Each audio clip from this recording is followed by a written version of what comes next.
You're listening to The South Stands, a Buckeye football podcast by Ohio State fans for Ohio State fans on Apple Podcasts, YouTube, Spotify, and SoundCloud. Welcome back to The South Stands, a Buckeye football podcast by Ohio State fans for Ohio State fans. From the West Coast, I'm your host, Zach Moore. Today is Thursday, October 14th, and I'm very happy to be joined once again by fellow South Stands contributor, Paige Van Horn from Denver. PVH, how's it going, my friend? Going well, buddy. Drinking a Heineken on a Thursday. Can't complain. Excellent. I love it. We are also joined by contributor Chad Plummer from Cleveland. CP, what's the word from the 216? What up, boys? All is well in the 216. It's been a long day. Just got back. I poured myself a stiff cocktail, the Ohio State cocktail glass, and happy to be on with you, boys. I love it. We're ready. Locked and loaded. Excellent. Well, as everybody knows, we are at the midway point of Ohio State's 2021 football season. This is only our second podcast, by the way, of the season. We understand we've been woefully short on content here. We're going to try and do better for our loyal listeners the second half of the season. Now, the Buckeyes have this weekend off, but will return to action against Indiana in Bloomington next Saturday, October 23rd. That game's going to be played in prime time. The Buckeyes are 5-1, as we all know, ranked 6th in both the AP and coaches polls. They are one of 5 Big Ten teams currently ranked in the top 10 of the AP poll, along with Iowa at number 2, Penn State number 7, Michigan number 8, and Michigan State at number 10. This is the first time, boys, in the history of the AP poll, which has been around since 1936, that 5 Big Ten teams have cracked its top 10, which is kind of ironic. I was just thinking about this. If we go back a year and you think all the guff the Big Ten took for, canceling the season and restarting it, and all the doomsday stories about the Big Ten's finished and Kevin Warren and where's the Big Ten go from here, all that stuff. And here they are having like one of their best seasons as a conference so far. So what a difference a year makes. Now, if we're to believe those rankings, Ohio State has 3 top 10 opponents remaining on its regular season schedule. And that does not include a potential matchup with number 2 Iowa, who's the heavy favorite to emerge out of the West in the Big Ten title game. Now, I'm not entirely sure any of those future opponents are actually worthy of those lofty rankings, but I think it's fair to assume they're all solidly in the top 25 and should make for a very tough gauntlet for the Buckeyes to run unscathed. More on that in a moment. It was a very eventful first half of the season for the Buckeyes, which included the in-season demotion of Kerry Combs as defensive coordinator. Matt Barnes, the secondary coach, is now calling the defense, which has looked much improved over the last 3 weeks. A youth movement led by true freshmen Trayvon Henderson, Denzel Burke, Tyleik Williams, Emeka Egbuka, JT Tuimoloau, Jack Sawyer, along with redshirt freshmen Cam Martinez and sophomores Ronnie Hickman, Lathan Ransom, and Cody Simon. Boys, the future is now for those young players at Ohio State. They're all playing major roles for the Buckeyes this season. And kind of part and parcel with that, we had the departures of senior linebackers Kayvon Pope, who did it in style. I think we could all admit to that. And Dallas Gant. I mean, who's going to forget Pope's infamous sideline tantrum and his tweets from the locker room during the Akron game? Both Pope and Dallas Gant are in the transfer portal. We also had, as a major storyline from the first 6 weeks, a reinvigorated C.J. Stroud, who has returned from a 1-week break against Akron to rest that throwing shoulder to look very much like a legitimate Heisman candidate. Finally, I think the biggest storyline perhaps is an Ohio State offense that is on a record-setting pace, averaging 48.5 points and 563 yards per game. Gentlemen, listen to this. Those averages would be not only new school records, but the yards per game average would also be a new Big Ten record. And Ohio State is currently averaging the same number of points and slightly more yards per game than Alabama's offense last year. And those averages are nearly identical to LSU's offense in 2019. Now, many people regarded the 2019 LSU offense the greatest college offense of all time. Well, this Ohio State offense is on that same pace. All those numbers are courtesy of 11 Warriors, by the way. Okay, all of that said, gentlemen, I'd like to know, as we sit here today on October 14th, how each of you are feeling about Ohio State at the midway point of the season. Paige, I want to start with you. Definitely different than the first 3 games. I mean, this is the team I think we all expected, probably shouldn't have expected it, but they look really good. Now, the competition hasn't been, the highest level, maybe these last 3 games, but they definitely figured some things out for sure. Oh, it's a totally different team. Whatever they're doing on defense, who's playing, calling plays, obviously that made a tremendous difference. I think they're figuring out who their best players are. That makes a huge difference. The youth movement, like you mentioned, that makes a huge difference. I was wrong, right? Like one of the big things, like Ryan Day, he played quarterback. That's his shtick. Let's just let him decide who the quarterback at Ohio State should be. Right. I don't think we need to go into that anymore. It's, he looks at these guys all day, every day. He gets the benefit of the doubt. I said before, he maybe doesn't get the benefit of the doubt on the defense, but clearly he deserves the benefit of the doubt on quarterbacks. I was concerned when he benched him for the Akron game. Like, wow, he's really confused. He doesn't know who his quarterback should be. It can't just be that his shoulders hurt. Mm-hmm. Clearly that was a big part of the equation for Stroud. He looks completely different. I also do think though that Day is calling a much smarter game, right? I mean, yeah. Before, like, we didn't see the crossing patterns. You could run a crisscross crossing pattern every single play with Olave and Wilson, and those guys will be wide open. Like it's literally unstoppable. Why they weren't doing that before, I'm not sure. They're clearly doing it now. I don't know how you even begin to scheme to stop that offense. It's ridiculous. You can try and take away one thing, which it was a little maybe concerning in the last game. Where the run game really wasn't getting going, but okay, if you're going to do that and stack the box, then we're just going to kill you. And like everybody is 5 yards open. It's just insane. Then you throw Ruckert in there, which is good to see him getting touches. Clearly they've worked out some kinks. They've got a gauntlet to go. I'm not a buyer that, there should be 5 Big Ten teams or 4, whatever you said, in the top 10. That's right. 5. I'm not a believer in that. Yeah. But that being said, to your point, they're good teams, and that's going to be a tough stretch. And if they can navigate that stretch, they're set up, right? I mean, I hate that line, like you control your own destiny, but if they run the table and, make the Big Ten playoff, they're getting, or the Big Ten championship, they're getting and win that game, they're in the playoff regardless. There's no way they're getting left out. So they do control their own destiny. Yeah. Yeah. Chad, give us your feelings about Ohio State at the midway point of the season. After Paige and I were sitting in that Oregon game, and I told him, I said, I'm not going back into that stadium at halftime. And he's like, "Oh, dude, come on in. Let's go in for the first series." I'm like, "All right, dude, I'll go in." And then they ran that play up the middle. I'm like, "I fucking told you, man. I'm out of here." But since that moment, I walked around the horse, like, the shoe, like just contemplating life, like what the hell is going on, man, But I'm in a completely different place than that particular time. This offense is just a joy to watch, man. It's unreal. Yeah. Trayvon Henderson is just, if he's not going to be end up being the best back, I think, that we've seen at Ohio State. You've got some big shoes to fill there, but he's well on his way. Like Paige had alluded to about the quarterback. Stroud looks really good. He's just got so many weapons. Mm-hmm. And like Paige said, I love seeing and Ruckert getting put into the play, play calling. Right. Offensive line, I think Thayer Muffler is going to go down as maybe one of the best, if not the best, offensive lineman at Ohio State ever. It's exciting. And as far as the defense goes, I'm a big Kerry Combs fan as far as a cheerleader and just coaching up defensive backs. But I really like where Day went with that, and obviously, Barnes is changing things up, man. And like you said, Zach, all that young blood in there, man, they're balling. I'm right there with you, CP. I feel great. It's almost as if the Oregon loss didn't happen.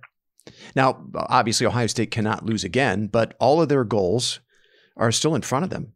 Big Ten title and a playoff berth are still very much in play.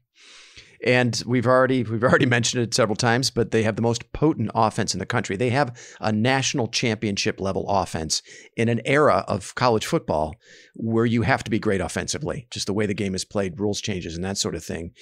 Ohio State is great. They're elite in the most important area, and that's on the offensive side. And they've got an improving defense. I really like what the early returns on Barnes, I think, are pretty good. And Paige, you've mentioned it.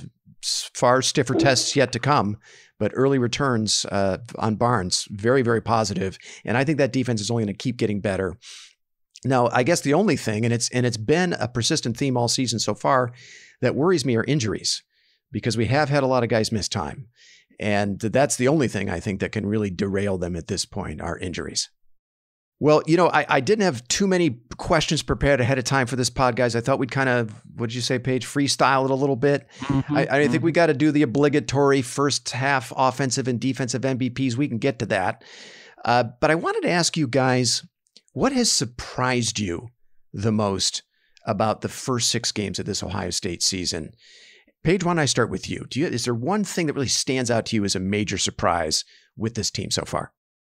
It could just be, you surprised how disorganized they looked for the first 3 games, but then, again, I think expectations were a little out of whack, right? I mean, I was actually thinking about is this one of the youngest teams in college football? It has to be. I haven't looked at the stats, but it has to be up there for sure. Yeah. So, it bodes well for the future, but then it also just sort of helps maybe explain some things, but no, I mean, it's weird, right? It is like a completely different place where we were at. Obviously, like the sky was falling after the Oregon game, and like, holy cow, if they don't fix these things, like this team's going to lose 3 or 4 games. Yeah. And now I'd be surprised if it's going to be a harder schedule, but, are they a double-digit favorite from here on out? I mean, maybe not against. I'm trying to think through the maybe on the road against Michigan. Now. Yeah. On the road against Michigan, maybe, but I fully expect Michigan to lose a game before we get there. Totally not a believer in that.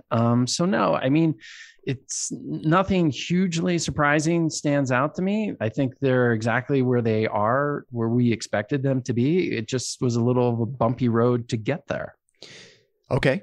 I think it's Ryan Day having the stones to demote Kerry Combs as a defensive coordinator in the middle of a season. I mean, Combs was a disaster. He was. And that dates back to last year. I think we were giving him the benefit of the doubt. We called it a COVID season. And, but that national championship game, they were punchless against Alabama. And now we know why. They were undermanned a little bit. There were some COVID absences, but we also had a guy drawing up the plays, calling the plays that didn't know what the hell he was doing. And I think the issues with Combs date as far back as that Indiana game last year, where Ohio State could barely hang on to that 35-7 lead, and they got torched again and again and again down the field in the second half. I mean, that was, who knew? We were all giving them the benefit of the doubt, but that was a harbinger, unfortunately, of things to come with the Ohio State defense. So, I mean, I've never seen that in all my decades of watching Ohio State football, a coordinator getting an in-season demotion. And kudos to Ryan Day for having the stones to do that, because if this were Urban Meyer, I mean, we watched this movie with Urban Meyer in 2018. Greg Schiano was a disaster.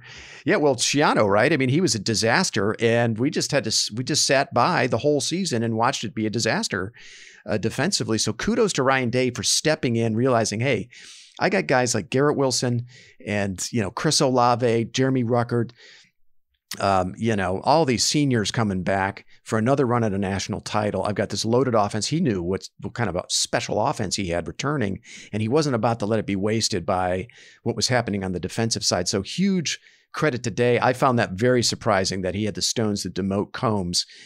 And then I guess second to that is how many of these young underclassmen he's playing. True freshmen in particular. I named him at the top. Now that comes with some big risks on several levels. I mean, starting with, costly mistakes on game day, which we haven't seen a ton of from the freshmen, that is, as well as some unrest in the locker room among some of the upperclassmen. Now that we have seen from Kayvon Pope, and who knows what else has been kind of bubbling under the surface there in the locker room with some of the veteran guys, with all these younger guys getting time. But that's paying big dividends so far. And Paige, you alluded to it, down the line, that's going to pay even bigger dividends next year and beyond. But I think these kids are ready to be big parts of the offense and defense right now. Chad, let me kick it to you. What's your biggest surprise of the first half? My biggest surprise is the fact that this wasn't figured out. I mean, obviously you're not, you're going head to head with your, scarlet and gray over the spring and summer ball. Right. But, when you go back and watch all that film on the national championship, how they just exposed our defense, I feel like there should have been,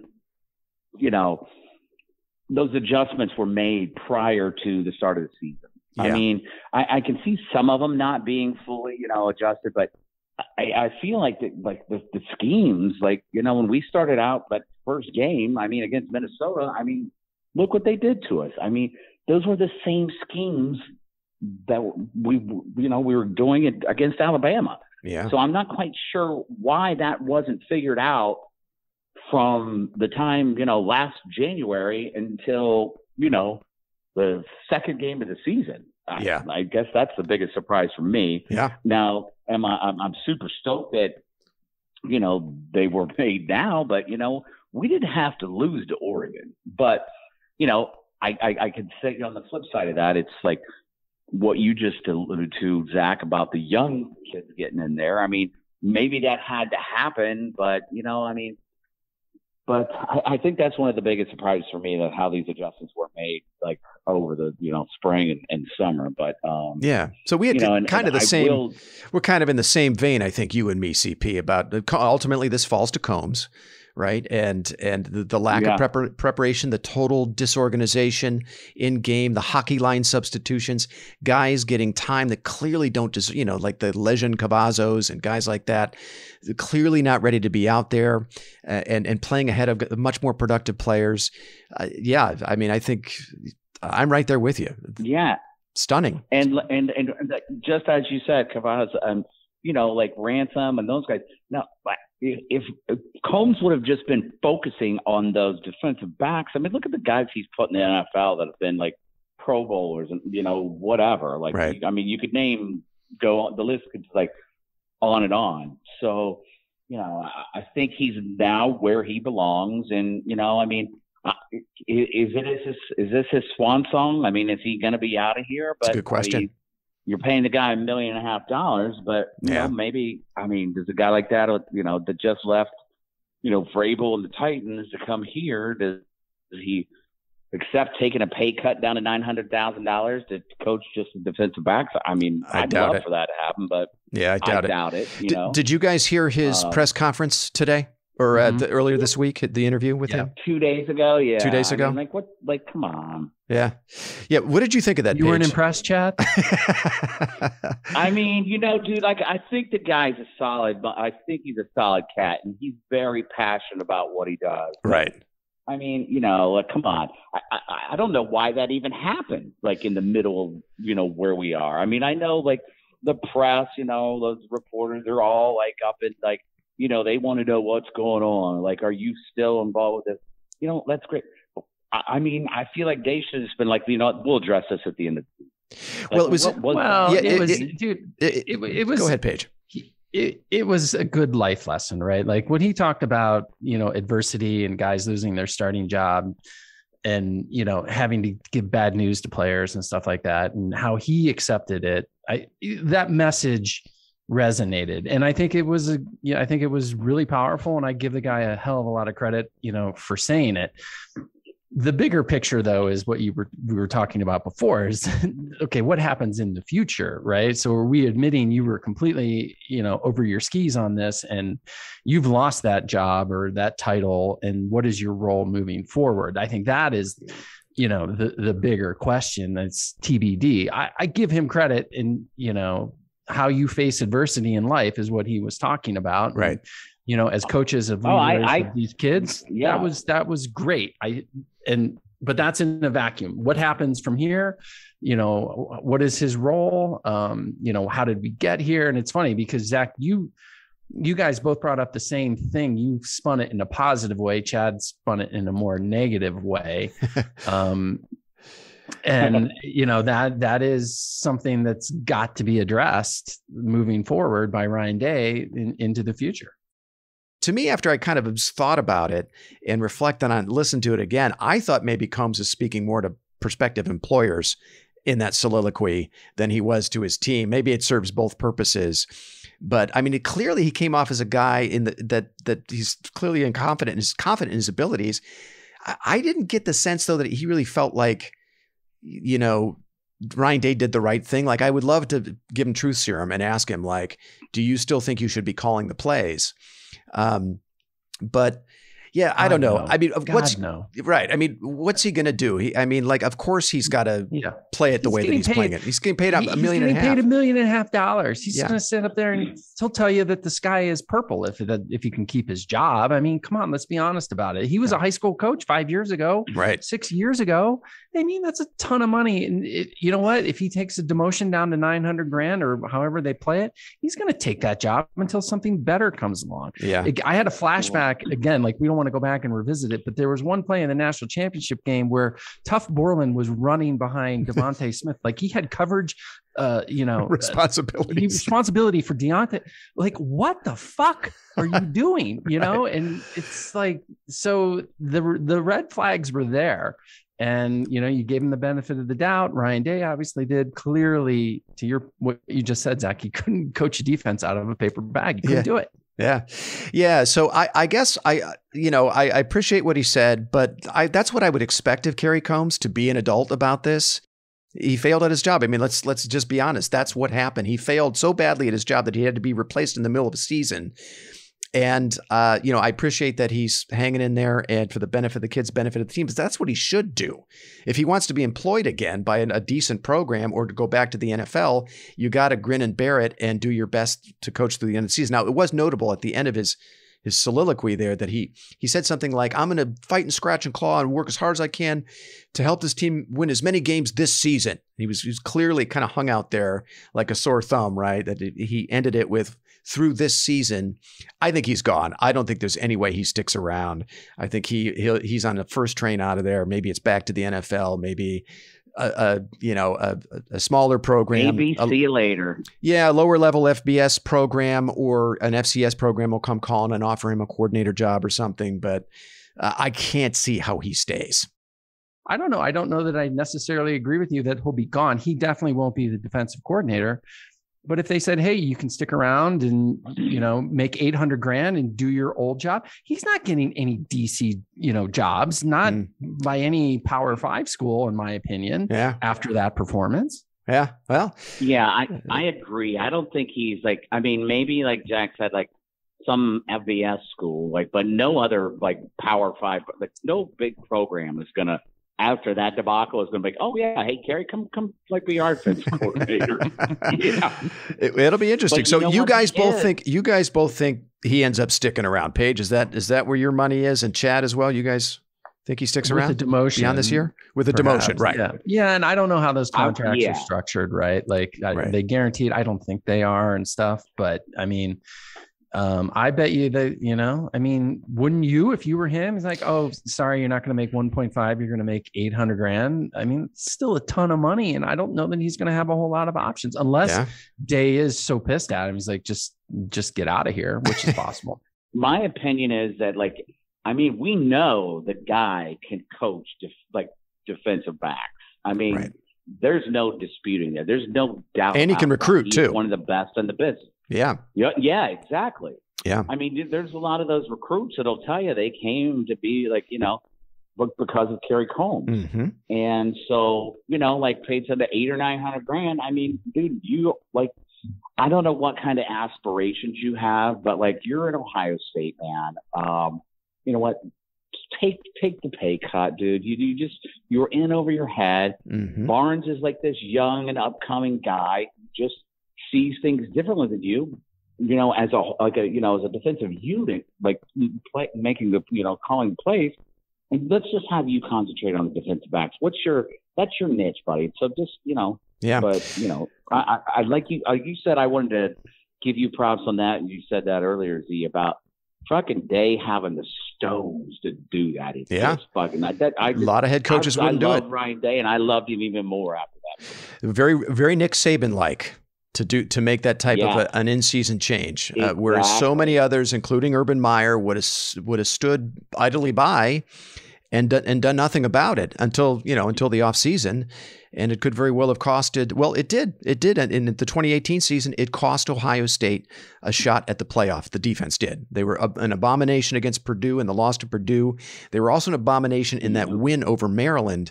That cost Ohio State a playoff spot because they never got it fixed. And kudos to Day for doing that. And also kudos to Day, I think, for admitting it. At the end of the day, it's an admission of his own mistake, giving the job to Combs, and also not staffing out the defensive side of the ball. I think he only has 5 defensive coaches on that side of the ball. So he's heavily weighted toward offense, which was also a bit of a mistake on his part. So kudos to Day for recognizing that mistake and doing something now to fix it and not losing a whole season over it. I feel Day is so passionate and like he's so entrenched in this program and this team and what he's put together. And, I think he just kind of got blinded and like, hey, listen, I feel like I can trust Kerry Combs. And then he just fucked him over. Yeah. So he was like, you know what? I'm not done. You know what? Fuck this. Well, I love it. Yeah. I don't know about that. Come on. So what do you mean? Ryan Day walked into the greatest situation you could ever have. And I don't want to go back and stroke Urban Meyer went to Bowling Green and took them to places they've never been before. He walked into Utah, did the same thing. He walked into Florida, he did the same thing. Ryan Day inherited the job at Ohio State. I can coach Ohio State to 8 wins a year. And I think Day made that move because he knew that he made a big mistake, and he's making mistakes. I think there's other things, that he has not done particularly well, and he's still learning. I think it was more out of just pure fear or necessity. Like some of the luster was wearing off on this guy that everyone thinks is the next coming of whatever. And it's like, I'm sorry, when you inherit the head coaching job at Ohio State, and he deserves it. And I think he's a good coach, but he made the playoff twice. Okay. He gets credit for that, but I think we needed to slow the roll a little bit that, Ryan Day is Vince Lombardi here. Yeah, I'm not saying he's Vince Lombardi, but he's a better recruiter than Urban Meyer. Like I'm telling you, dude, I like him. I think he just put too much trust in Combs, and like we got burnt. Yeah, and whatever, we can agree to disagree on that. Yeah, so but the Combs thing, and let's go back to that though, because we talked to Doug Lesmerises, we talked to Bill Landis last year, and both of them felt like that was a good hire, that Kerry Combs would acquit himself very well as the defensive coordinator, even though he was a first-time coordinator. They both thought it was a good move. It was a largely celebrated move by the folks whose opinions we trust and listen to. Largely, the Athletic guys, the Cleveland.com guys, the guys over at Letterman Row, most people celebrated this move when Combs was hired to run the defense. So, sometimes things just don't work out. We said this in the last pod, and I think that's what's happened here. Now, the thing that they also said, both Lesmerises and Bill Landis said of Combs when we talked to him last year, he does have head coaching ambitions. They both truly believe that. Maybe that's a little different now after what's happened here as defensive coordinator, but he did have pretty lofty ambitions going into this. Combs did. So it'll be interesting to see if he's adjusted his expectations, in light of what's happened. But I personally think, if he does still have those ambitions, there's no way he sticks around. All right, let's move on here, guys, because I got a couple other questions I want to ask you about the first half of this season. Let's go with the obligatory first half offensive MVP. Chad, who's your first half offensive MVP for Ohio State? Must have been a good day. Got to put in Trayvon Henderson. Okay. He's the man, dude. Trayvon Henderson. I like it. I mean, he rounds out, he completes this offense, Henderson. We all thought he would do this. 612 yards rushing on 70 attempts. He's averaging 8.7 yards a pop. I believe that leads the country. And he's got 9 rushing touchdowns already and 2 receiving. 11 touchdowns already for Henderson. That's a great pick. Paige, who's your offensive MVP for the first half? since you asked him first, it gave me a second to think about it. And I was trying to think of somebody clever, but at the end of the day, it's got to be CJ Stroud. And I was trying to remember what I was watching. I don't know if it was Notre Dame, Cincinnati, or some other games. And it was like, oh my gosh, the quarterback play here is just atrocious. And it really is across the board. Like, you see flashes of it, of good quarterback play in some games, but for the most part, my gosh, are we spoiled, right? Like you're going from Haskins to Fields and Stroud, and the difference in his game in these last few days has just been miraculous. When you and I were talking last week, Zach, where he completed that pass over the middle to Smith and Jigba, and a dude it was a rope right down the middle of the field, which was a great pass, but there was a dude just barreling down on him from the middle, and he stood in the pocket and just delivered a perfect pass. To me, he's your first half MVP. I love it. That's a great pick. I'm looking at the Pro Football Focus grades for quarterbacks, and right now CJ Stroud is 6th in the country, according to Pro Football Focus, with a grade of 90.8. He trails only, a couple of kids who barely played that really don't have the playing time or the snaps. But right now, Stroud is 6th by Pro Football Focus. Not bad for a freshman playing his 6th game. Not bad at all. Completing 66% of his passes. He's thrown for 18 touchdowns, 3 picks. He's only been sacked 4 times. He's getting great protection from the offensive line. And that throw that he had across the middle, we mentioned that. You've already mentioned it. He threw that right past the linebacker. It was either a safety or a linebacker drawn coverage on Smith and Jigba on that play. That ball whizzed right by his ear hole and hit Smith and Jigba right in the chest. I mean, that was a big time throw. He had another one along the sidelines. I think it might have been against Rutgers. Also perhaps to Smith and Jigba, if I'm not mistaken. It was another beautiful throw right over the defensive back and, right on the sideline. So, and he's had a few of those this year. And he's also starting to make some throws on the run this year, which he wasn't able to do through the first 3 weeks. And now he's making things happen on the move, which, if he's going to make throws like that, forget about it. Well, let me ask you guys this before I move on to my first half offensive MVP. Is Stroud going to end up in New York as a Heisman finalist? Paige, what do you think? He should be. Yeah. I mean, he's going to have opportunities. Again, it's a big time competition, big time games to put up numbers. Who are the 5 guys that are better than him, at the quarterback position? No, I mean, you just mentioned on the Pro Football Focus thing. I think it definitely. And if we run the table and win out, absolutely, he'll be there. Trey might even be there with him. Yeah. What do you think, Chad? We're going to see at least one of those 2 in New York? I would have to say so. I mean, besides, that Bijan Robinson, man, that kid almost came to Ohio State, but I'm almost glad he didn't because Trayvon, but in his case, it's too. But how could you not put him there? Yeah, Robinson's going to put up big time numbers at Texas, but they're going to lose 5 games there, and they're terrible. Texas defense is terrible. It's unfortunate for him, but I agree with you. Robinson's awesome. He's the only other back I'd rather have. If I couldn't have Henderson, I'd rather have. I'd love to have Robinson. So, all right. Well, for me, my first half MVP, Garrett Wilson. He leads the team in receptions, receiving yards. He's second the team in receiving touchdowns. Save maybe for a lack of absolute top end speed. Wilson has everything else. He's a 10, in my opinion. Everywhere else that you would need, a receiver to be a 10. Hands, explosive playmaking ability, reliability. He seems stronger to me. He had a play against Akron where he's running at full speed. He stiffs arms I think it was their best player, a linebacker, and just dismisses him like he looked like a Beanie Wells stiff arm. And I tell you, just watching, he's got suction cups for hands. I don't think the stats will bear this out because he's going to leave after this year. He just probably didn't get the same number of opportunities that Olave will have. So I don't think he's going to have the numbers to show it, but he's one of Ohio State's best receivers ever to come through that program, in my opinion. He's amazing. I could have easily put Chris Olave here, but I could only pick one. So Garrett Wilson is my pick for offensive MVP.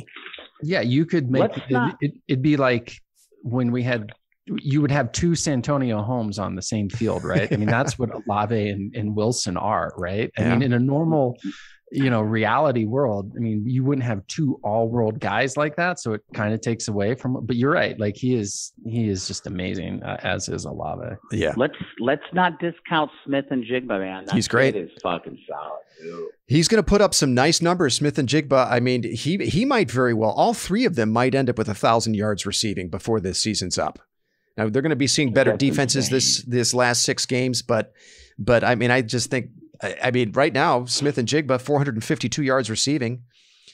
He's averaging 19.7 per reception. I mean, we're halfway through. He's well on his way to, 900. Great. Yeah, he's going to be amazing. To me, it feels, and Paige, you put this out here on the last pod, you had asked, rhetorically, is Smith and Jigba our best receiver? To me, I think he's a year away, and he's going to have his day. Yeah. We're going to be talking about him in the same way that we're talking about Wilson and Olave a year from now, I think. Johnny. But yeah, Smith and Jigba. I mean, all three of those guys. It's an embarrassment. Johnny Cash agreed with you, Zach. Sorry. All right. Well, let's head over to the defensive side of the ball. I want to get your views on who the best defensive player has been for Ohio State so far through 6 games. Chad, what do you think? Oh man, that's a tough one too. But I'm going to have to say Denzel Burke. Denzel Burke. I like that pick. I like that pick a lot. I mean, he's a special kid. I mean, I would have thought if you would have asked me like back in beginning of September, I would have told you Zach Harrison, but that's just not the case. And, Haskell's been like, a little bit dinged up and stuff like that. But I mean, if you're talking about like just plays, week after week, I'd have to go with Denzel. Yeah, well, so Denzel Burke, believe it or not, leads the defense in snaps played, 351. As a true freshman, he almost never leaves the field. And he leads the team in pass breakups as well with 5. This is a true freshman. We know he's got a pick 6 already to his credit. And then, he had that other interception, I believe it was against Tulsa, right? That was taken off the board where he stripped the receiver. Total bullshit call. That was a total interception. I think that's a great pick. Burke, to me, looks like the next great corner at Ohio State. Maybe he's that guy right now. We're talking about true freshmen, and it's just amazing. You know what I mean? Because I look at these other programs like that implement these kids that are just 5 stars coming out of high school, and they're starting, you know what I mean? Right. Like LSU. We haven't had that. Yeah. Yeah, exactly. LSU. Like we haven't had that. Yep. We haven't had that opportunity to talk like this about a true freshman, like, Trayvon, like, you know what I mean? Like for a long time. Yeah. That just doesn't happen at Ohio State. Last year we did our season recap pod after the national championship game, and we were looking ahead to the 2021 season. We were talking about the defense, and Chad, I believe at that point, and you'd mentioned this at other times over the years, on this pod, you've mentioned the idea of a young guy playing in the secondary, and I scoffed at that, right? I'm like, oh, come on. Young guys never play. I mean, they never play. They never, linebackers and in the secondary, young guys never play. And lo and behold, here's a true freshman, probably their best player in the secondary, or certainly one of them.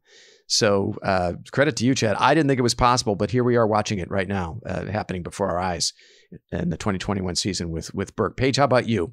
Defensive MVP for the first half. Do I have to pick one, or can I have 2?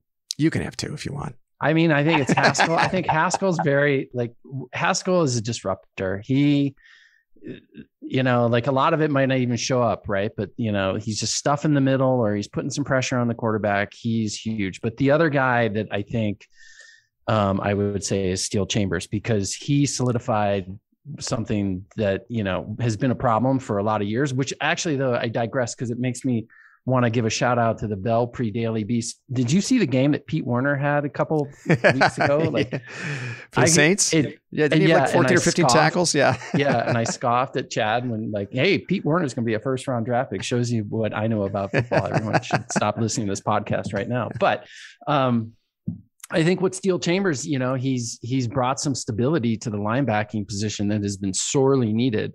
And the guy's a player, and it's such a great story, even though we've seen it before, that, a guy completely makes a position switch like that, and all of a sudden is just wreaking havoc on the defense at linebacker, and is 5th year in the program. Like, that story is amazing. And so I go with those 2 guys, Steele Chambers, maybe 51-49. Love it. Love it. For me, it's Ronnie Hickman. He leads the team in tackles with 50. He's got 32 of those are solo. He's got 2 interceptions, including a pick 6. He's second on the team in snaps played. So you know that the coaching, he has the trust of the coaching staff. He never leaves the field. I consider him Ohio State's new eraser, though not from the deep safety spot like Jordan Fuller. Hickman's doing it as the bullet, but he's that reliable, steady guy there when you need to make a tackle. Who's the guy more often than not that's making that tackle? It's Hickman. And I love what I see out of him. He is a rising star. And, he does a lot of dirty work too. I think some of the stuff that he does goes largely unappreciated by the average fan. But guys, anyone else on the defensive side of the ball you want to shout out, Chad? Tyleik Williams. And how about this? Tyleik Williams, according to Pro Football Focus, through 6 games, Ohio State's number 1 graded defender with a grade of 90.2. Tyleik Williams. He's their number 1 rated defender. And he's played enough snaps. And he's played 94 snaps. He's not in the 200s or 300s, but he's played enough where I think you've got enough of a sample size. Like, this kid can play. And he leads the team in sacks with 4. Tyleik Williams, I love that. I love that shout out, CP. Paige, how about you? Where is he from? Ohio? Where's he from, actually? Does anyone know? I'd have to look that up. Yeah, Tyleik Williams. Okay. I'd have to look that up. No, I think that's a good pick. That guy is amazing. And, you mentioned it before, Zach, like it's hard. It's just hard for freshmen, especially on defense, to crack the starting lineup as a true freshman at Ohio State. And they've got 3 or 4, maybe 5 of those guys. It's astonishing. Part of me then wonders how badly were they missing on recruits before in these other classes, but who knows? That's a topic for another day. Yeah, he's from Manassas, Virginia. He was the 166th ranked player in the class. So not the high, by far, not even close to one of the highest rated players in the class. But a grown man at this stage, though, 6'3", 330 coming into the program. That's for an 18-year-old kid. That's nuts. And to get playing time at that position too, interior lineman, defensive lineman. I mean, usually it takes 2 or 3 years for those kids to build up they're just not strong strength yet, right? Yeah. Right. I mean, you're dealing with 18-year-old kids going up with, men that could be 20, 21, even 22. It's just astonishing. That's why it's so hard. Another surprise, looking at the defensive grades on Pro Football Focus, Marcus Williamson is third. So, and I've been very critical of Williamson. I've said basically he's unplayable, but kind of back to, I believe it was you, Paige, that just mentioned Steel Chambers. Here's a veteran player, a little older than Chambers, a couple years ahead of Chambers, but still a kid that's been with the program for a while, who's been passed over by younger players. And instead of sulking or entering the transfer portal or, blowing up on the sidelines like Kayvon Pope, Marcus Williamson's accepted a reduced role. And he's like, you know what? I'm just going to focus on being a rotational defensive back. And right now he's sharing kind of that cover safety responsibilities with Cam Martinez. And they seem to trust Marcus Williamson a little more against run-heavy teams. They like him. They like his tackling better. He's more of a sure tackler. Whereas Cam Martinez, they like a little better in coverage.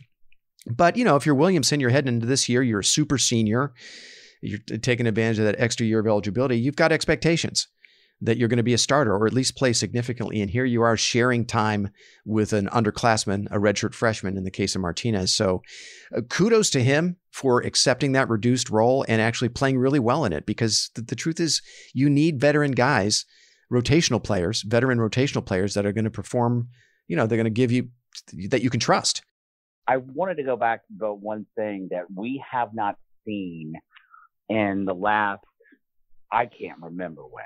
But now that they have, and I never can say his name right, and I'm sorry, bro, to the kid, Mbuka, is that it? Emeka Ibuka, yeah. Him returning kickoff. Yeah. I'm telling you, he's going to run one back before the year's over. I agree. And we haven't seen a return like that, like a specials like that, in a long time. I can't even remember when. So again, probably. Yeah, right. Yeah, I think he's got those capabilities. As long, if he can get his hands on the ball, I'm telling you, he's going to run one back before the end of the vote. You guys realize Ohio State hasn't run a kickoff back for a touchdown since 2010? Isn't that crazy? Sounds about right. Isn't that crazy? Right. Yeah. Yeah. So if you think about the contributions right now made by two true freshmen that are, you've already got a potent passing attack, or what we'd expect would be. Now, I know that, CJ Stroud was a bit of an unknown coming into the season, but great offensive line, elite playmakers on the outside. We all kind of knew, and we are seeing an electric passing game. But now you've added a true freshman in Trayvon Henderson to that offense to make the running game elite. And now you've got a true freshman in the return game on top of an offense that can score from anywhere on the field. It doesn't really matter. Field position almost doesn't matter with this offense. Now you got a player in Igbuka that's giving you field position in the return game, which is, that's going to pay dividends. That could very well be a difference in a game like a Penn State that is a tightly contested game, or a Big Ten title game. A big return could be the difference in a game like that. I think it was actually kind of a difference maker in the Maryland game, right? Didn't they? They had scored a touchdown. That's right. Forget, maybe it was 17-10 or 21-10. Yeah. And they, it's like, oh boy, we could have a game here. And he ran that ball. It wasn't, I don't know, the 40 or 50 or something. The 30, the Maryland 30 is where he ran it to. It's a huge momentum shift. So, and you're right, CP, he is going to run one back. That dude can play. And it does make a huge difference, because nothing sucks the energy out of the other team right after they score a touchdown or do something big like that is more than a return. It's just like a dick punch. And you're like, really? And you're right, Paige, that's a really good point. It was 21-10. It looked like Maryland got themselves kind of back within striking distance. Igbuka takes it back, 60, 70 yards. And then 2 plays later, Ohio State scores. And then the route's on. Yeah. It's over. It's over. That broke their back. It's totally over at that point. You cannot, that is a haymaker. You're on the mat. You're not getting up from that. Love it. Love it. Well, hey, look, I thought we would spin this forward and look ahead to these next 6 games. If you guys don't have anything else you want to talk about from the first half, let's spin it forward here. And I'd actually like to have a quick look at the schedule here. We've got, and let me just go through the schedule here real quick before we get into this.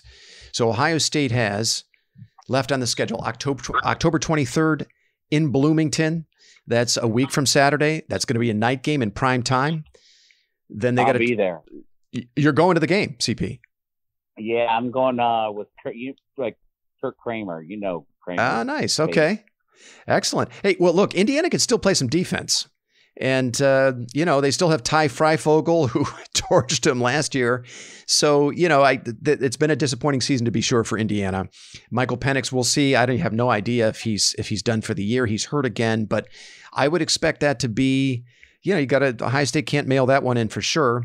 Then they turn right around in Columbus on October 30th. Penn State comes to town, number 7 Penn State. Then the following Saturday, they travel to Lincoln to play Nebraska. Nebraska's been playing much better this year than they have in recent years. Then they come home to Columbus the following week to play Purdue. We know what a pain in the ass Purdue's been for Ohio State over the last, 10, 15 years. And then the following week, also in Columbus, Sparty comes to town. This is a top 10 team as of right now, Michigan State. And then the trip to Ann Arbor at Michigan to close out the regular season. So that's what the schedule looks like. Paige, I want to start with you. Which of those games is of the biggest concern for you? Oh, to me, it's easily Sparty. And truth be told, I haven't seen one play from them. So maybe they're no good. I mean, I was kind of leaning towards Nebraska, but no, they're going to roll Indiana. Right. They're going to get rested. They're going to get healthy. It's going to be night game. I think they kick the shit out of them. Then what's the next one? Let's see. So it's IU, Penn State, Nebraska. Yeah. Then Purdue. Penn State. Yeah. I think they take care of Penn State. Nebraska, not worried. Sparty before Michigan is going to be the concern. Interesting. Okay. And you're just concerned just from the standpoint of look ahead, distracted, thinking about Michigan. Is that?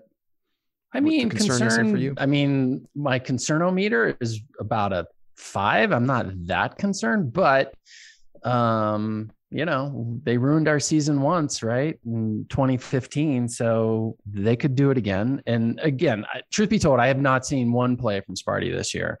So, maybe it's fool's gold.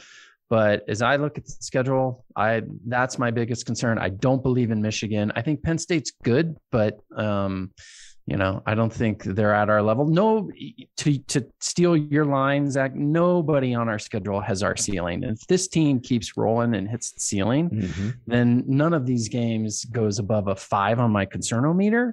We'll be fine. But if I had to pick one, I'm picking Sparty. Sparty might have the most balanced, most dangerous offense, ironically, left on the schedule. I mean, one would think it'd be Penn State or Michigan, but I'm looking at the stats here. Peyton Thorne, who we saw a little bit of last year in East Lansing when Ohio State played him. Right now, Peyton Thorne, he's thrown 14 touchdowns to 2 interceptions. He's completing about 63% of his passes. Looks, this is a guy that's, not just dinking and dunking. He's making some plays down the field and not making a lot of mistakes. But the real story out of East Lansing is Kenneth Walker, their tailback. He is already up to 913 yards rushing. He's averaging 7.1 yards per carry, 9 touchdowns.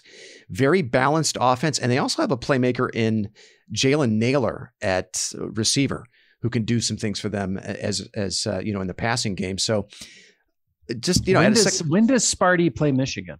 So they play Michigan the same weekend that we play Penn State, the weekend of the 30th. Okay. Yeah. So you'll know after that one. Mel Tucker is a good coach. Look at CU. They're terrible. They might not win a game this season. Yeah. That guy's a good coach. And what is this, year 2? Yeah. Yeah. Year 2. That's right. And, even in year 1, while, the overall record wasn't impressive, he did manage to upset Northwestern. I mean, a pretty good, decent Northwestern team that gave us all kinds of fits in the Big Ten title game. So that was a preview of things to come. I think Michigan State, has gone out in the transfer portal and brought some guys in to really kind of refresh the talent on that roster. I'm not sure if Walker is one of those kids. I don't remember him last year. Yeah, so he's a transfer from Wake Forest, Kenneth Walker. And he's been a revelation for Michigan State this year. I mean, a total difference maker. I think it was Landis or somebody was talking about. They went out and got some guys off the portal, and it's making a huge difference to that team. So. Yeah, good on them for that. I like that pick. That is not going to be an easy one, and I think I might even like Sparty against Michigan on the 30th. Let me check before I kick it to you, Chad. I just want to check something real quick. They're home. They host Michigan in East Lansing in that game. So I'll be tuning in for that one for sure. Chad, how about you? Which of these remaining games worries you the most? I just hope and pray that Michigan is undefeated when we go there to Ann Arbor. I really, really, that's all I want. I want it to be undefeated, and I want khakis just to be just deflated again. But, if Penn State wasn't coming to Columbus and we were going to Happy Valley, that would probably be my biggest concern. Obviously, that's not the case. You know what? I'm gonna say Michigan, man, because I feel like their defense is a lot better than they have been. They are a little bit one-dimensional. They've got a good run game, but I wish I could comment on Michigan State. I mean, obviously Tucker, as you guys alluded, he's a great coach. Right. Paige, I haven't watched one play. I have no idea who they are, what they're all about. Obviously, they're playing some good ball. But for you, it's Michigan, Chad. That's the game on the schedule that worries you the most. That makes sense. Michigan. I mean, they've much improved, to be sure. I'm still a little skeptical. Paige, I know you are as well, but I do give them credit for being much improved. And they seem motivated. I mean, they're saying all the right things about the Ohio State rivalry, right? I mean, they seem to be prioritizing it. So that's a good pick. I like that one. Clocks up there. Yeah, no, I like that one. For me, it's Penn State. Down.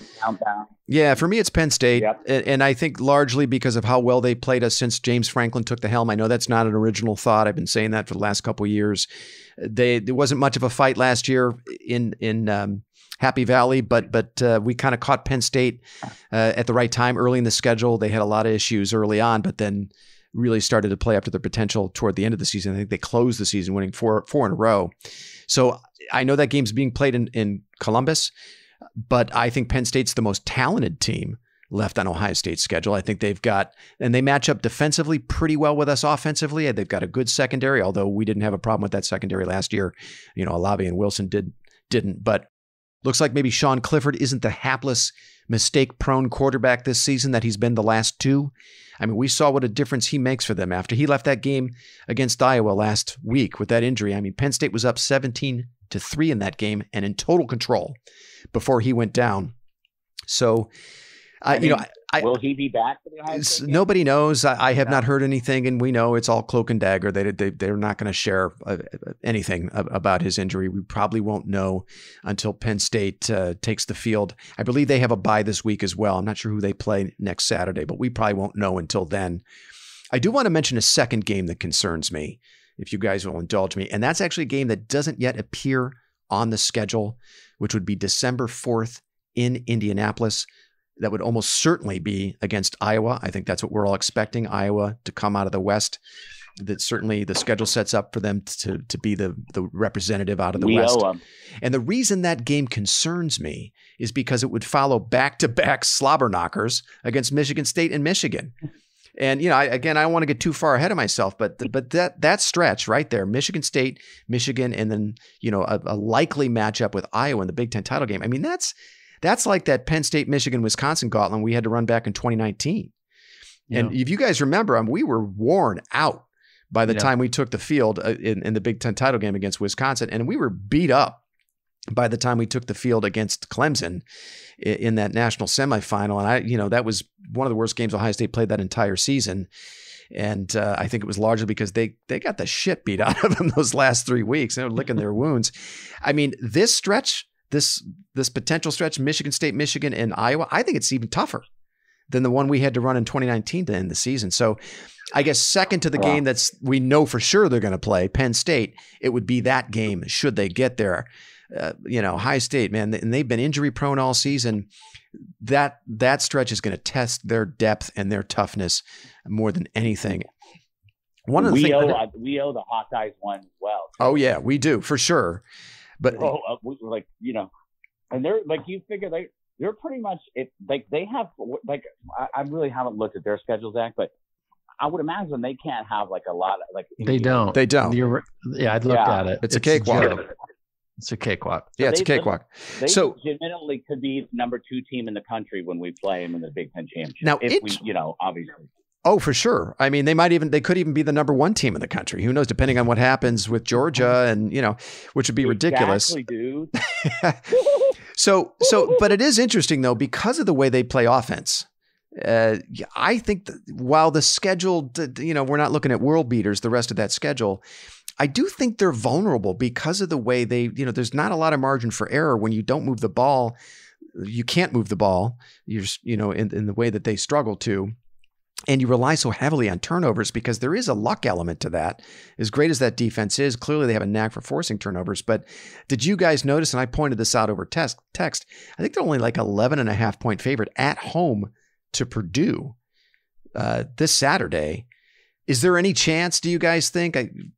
They're lucky that game's at home. They get it at home. That is right. The quintessential hangover game. Yeah, totally. On the road, if it was on the road, if it's, crappy weather or something. And again, I think I responded to your text.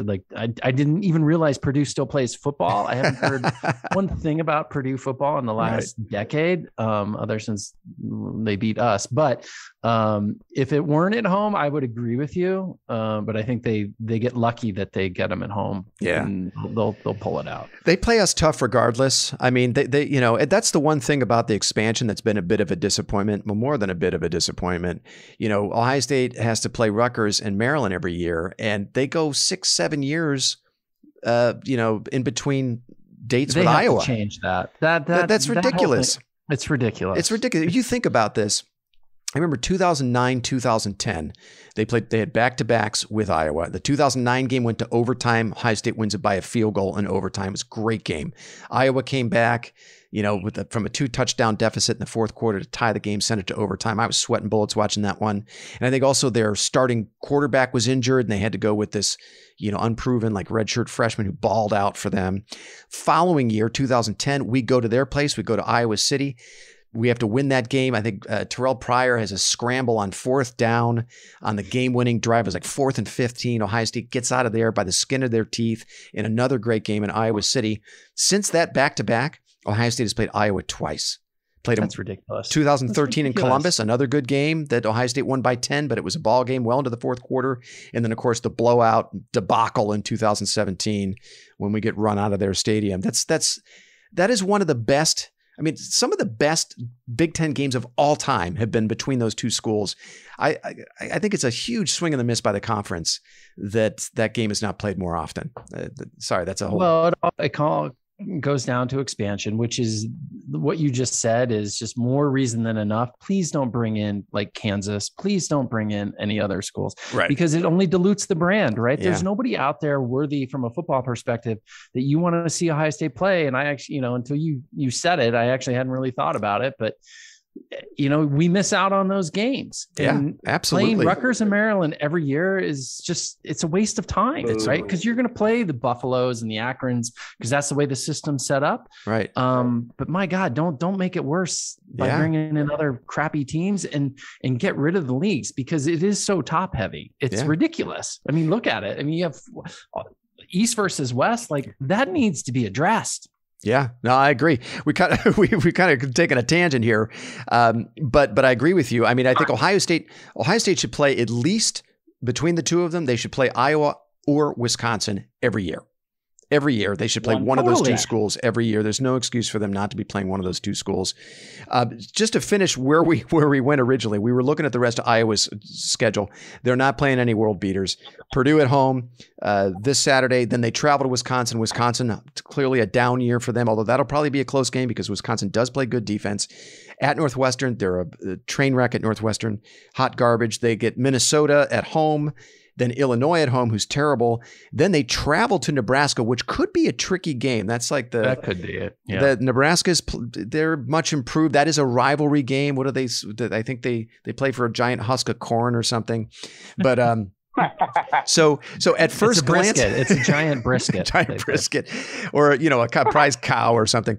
They at first glance, the remaining schedule doesn't look that tough. But there could be some tricky games there for Iowa to navigate. All right. So I think it's Penn State. Paige, you think it's Michigan State. Chad, you think it's Michigan. I think all three of those are legit worrisome games for Ohio State. We should put a wager on that. What's the wager? What's the wager? A gentleman's bet. Gentleman's bet. We'll figure it out offline. We'll figure it out. Yeah. All right. Well, listen, guys, we're at about an hour 20. This has been a great effort. I want to ask one last question, you guys, then I'm going to get you out of here. Gun to your head. Who makes the playoff? Give me your 4. Paige, go. Ohio State, Georgia.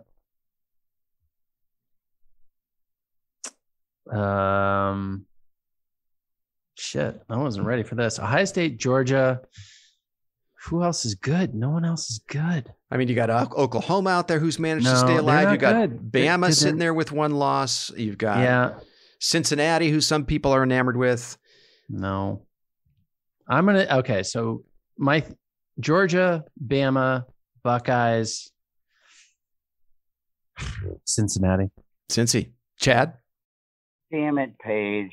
That's who I was going to say because, I mean, Bama's not. I don't know. But I tell you what, I believe Cincinnati's legit, man. That quarterback is good, and Fickle, man. Like I've listened to him on a couple interviews. That guy is good, dude. He's legit. So you believe in Cincy, okay?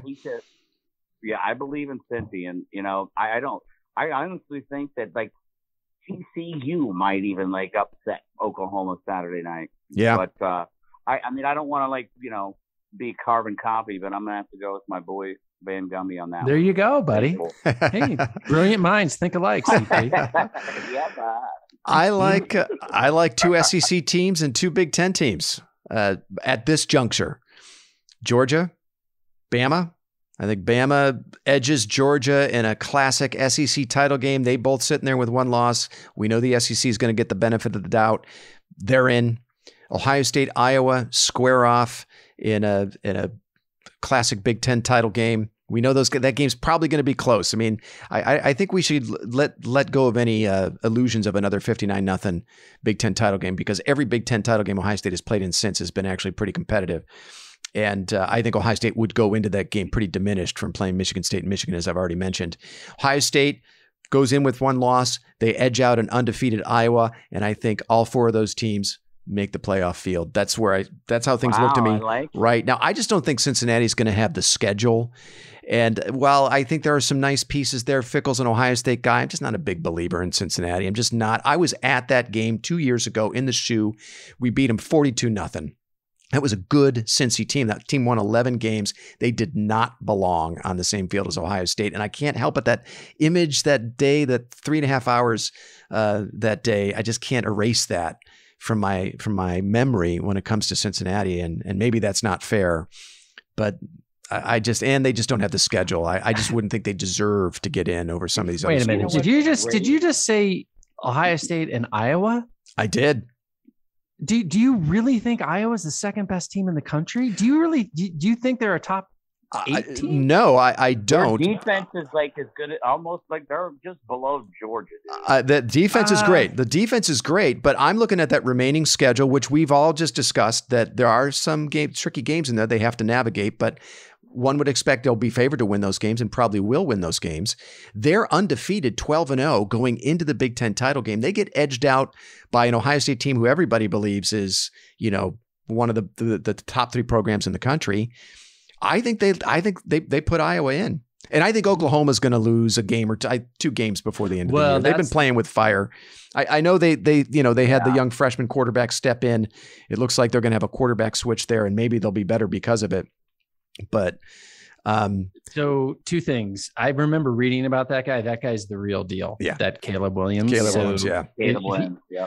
He could make them formidable. And the other question I was going to ask, but I think we were kind of getting there anyways, is what is the team that we need to lose the most? I think it's Oklahoma. Yeah. Like we were rooting hard for Texas to win that game. But what if Oklahoma runs the table and they're undefeated? Yeah. And because they made that quarterback switch, and that guy is good. So that to me is the one fly in the ointment that we need to be concerned about, or the team that we need to be rooting for the hardest to lose. So let's play this out. Right now, you've got Georgia, Iowa, Cincy, Oklahoma. They're 1 through 4 in the AP poll. You got Bama at 5, Ohio State at 6. Let's assume the College Football Playoff Committee is going to arrive at basically that same setup. I think it's probably likely that they will. You've got Ohio State and Iowa would play each other. So there'd be an opportunity there for Ohio State to prevail over an undefeated, Big Ten opponent in the Big Ten title game. You've got Georgia and Bama would be playing each other. I don't think Cincy's going to have the resume. I think as the season goes along, they're going to get dropped in the rankings by the playoff committee. And then you've got Oklahoma there. Sure. Have Oklahoma lose a couple times. Great. Get them out of the way. Fine by me. But I think Ohio State gets in regardless of what happens with Oklahoma. Assuming they run the table. Yes. Well, right. Run the table. I mean, if Ohio State loses again, no 2-loss team has ever made the field. They're done, more than likely. But yeah. I mean, can I say one thing here about something that you guys know that I am so passionate about, and our listeners know that how much, like, do you know how much joy that I get every time that I look at the college football polls and fucking Davo? They're not even ranked. It is the best thing it's beautiful, in the world to me. Oh, God. I love it. I love it. Yeah, absolutely. Love that. It is actually pretty awesome. The ACC, like, what a disaster. They should have to stop playing football. They should be relegated. Can we relegate? Yeah, we can relegate them to basketball. I'm all for it. Yeah, it's an embarrassment. Holy shit. Paige, you make a good observation about Oklahoma. They've been playing with fire most of the season, but that's largely because of the quarterback play, inconsistent quarterback play. I think they're much better on defense than they've been typically, although you wouldn't know it from last week's result in the Red River Shootout. But You might be right. Caleb Williams might be kind of the panacea for what ails them. Yeah. And they could be, a legit top 4 team and no one's going to want to play them. Well, and we talked about the beautiful thing is it truly doesn't matter if Ohio State wins out and, goes to the Big Ten championship and wins, there's no way they're not making the playoffs. So it really doesn't matter. Then the question is what happens in Bama, Georgia. And right. Then if Oklahoma wins out, I think clearly that's your 4th team. You could make an argument for Oregon, I guess, perhaps if they win out because they did win the head-to-head, but ACC is completely out of the picture. Yeah. So the odd man out in that scenario is clearly Cincy if they run the table, which they should because they don't. I mean, I think they play Canton, McKinley, then Akron, Hoban, Matt Stone, Zips, yeah. the Belpre, Prairie Dogs, and then a few other teams, and then we're they're going to be 12-0, yeah. right, Johnny? Yeah, I think. Yeah, I agree with you. Cincy's schedule is ultimately going to doom them. And you know what? The other thing I'll say about the field, there's no one out there really scares me. Like Bama doesn't scare me. They can be had. Even Georgia, as well as they played, I know their defense is all world and they've got NFL guys all over that defense, but I think their offense is okay. It's fine. But I don't think there isn't an LSU, a 2019 LSU in the field. There isn't a 2020 Bama. I think of all the teams that compare most favorably to those two teams, it might be Ohio State because of their offense. I know a lot of people are looking at Georgia now because they're undefeated. They're in the SEC and they've got a great defense. But statistically speaking, and no one's really paying attention to this yet, what Ohio State's doing on offense is on par with some of the greatest offenses that we've ever seen in the modern era. I'll take my chances with that offense and an improving Ohio State defense. It has a lot of talent, and it's going to continue to get better. I love where we are, and nobody in the field scares me relative to what we have. Nobody. It's very reminiscent to the 2014 or 15 team, right? I think so. Just forget about us. Let us figure our stuff out. And then all of a sudden, oh my God, they have Joey Bosa on that team. Yeah. Zeke's on that team, right? It's amazing. Yeah. I mean, like we said, Zach, I think losing and it really sucked. It was like one of the worst days I've had in a couple of years. Paige and I had a great weekend, but I mean, I think it may have been the best thing that could have happened to us. I think we can definitely say that if Ohio State runs the table and they reach all their goals, if they lose again, we might say, damn it, we lost that winnable game to Oregon. And if we lose this one, we can't afford this loss where maybe we could have bounced back. But no, I agree with you. I think the reason that loss was beneficial was we saw it under the Meyer era, right? Where something's broken. We know it's broken, but Ohio State continues to eke out wins in spite of this fatal flaw. So they don't make the change. They don't really truly address the issue. And then, they don't address it until they lose a game they can't afford to lose, and it's too late. We saw that in 2015, right? That 2015 team just eked along. There were all kinds of issues with the offensive play calling, and they couldn't just figure out the quarterback situation. And, they didn't fix it till it was too damn late. They lose at home to Michigan State and second to last game of the regular season. And by then it's too late. Then they make the changes. They eviscerate Michigan the next week. They kill Notre Dame in the bowl game. And we're all left, thinking about what could have been had they only made that change earlier in the season. I know Doug Lesmerises talks about that year. And if you guys remember, we were in a really, harrowing tight game with Indiana on the road that season. Indiana was lining up to tie the game, with like 3 seconds left. They were on the Ohio State 10-yard line or something like that. Ohio State ekes out that win. Lesmerises said that season, Ohio State, it would have been better if they'd have lost that game. And I remember a lot of people were giving him shit about that. But his point was exactly the point I'm making. Like they would have addressed the issues then because they could have afforded to lose that game. And they didn't. And they waited too late. So that, I think, is the benefit that we're seeing now with the loss to Oregon. They got their shit together. They made the changes they needed to make in time when it really mattered. And then at the end of the day, the most important thing in college football, if you're going to lose early. Lose early. And it was early. And then the added benefit is lose to somebody halfway decent. Yeah. Maybe good or halfway decent, you can recover. And so they made like you said, they made the changes, but it was early enough in the season that they can work their way back into the conversation, which clearly they have done. What happens if Oregon wins out? They get their shit together and start playing well. Yeah. we talk about that. I mean, they're behind us in the AP poll, and I think also the coaches poll. I know the AP poll for sure. We don't know how the playoff committee is going to see Oregon, but if I know they've been dealing with some injuries, what if they get their shit together, run through the rest of the Pac-12 schedule? They're sitting there with this huge win over Ohio State on the road.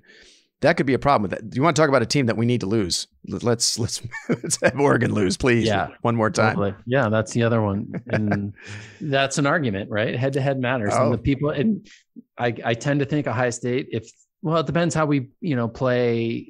Each of us play and how dominant we are. But do you want the best team playing the best football at the moment, or does the most deserving? Matter? And this that's why Mandel and Pat Forty have jobs to sit here and argue about this stuff, because people lose their minds over that kind of argument. Oh yeah. Well, if I were a Duck fan, you got an argument. You got an argument for sure. Yeah. All right, boys. Hey, that was a great effort. 90 minutes. I think we made up for some lost time. It's a record. It's a South Stands record. Those lost episodes we didn't record. We packed them all in today. We probably have 2 listeners at this point. They're like, Jesus, guys, end it. Yeah. All right, fellas. Well, hey, listen. Thanks for making it happen, brother. Thanks so much. Yeah, my pleasure. Thanks so much for making the time. We'll do this again. I'm not sure when, but we'll do it again for sure. And have a great night, boys. You've been listening to the South Stands, a Buckeye football podcast.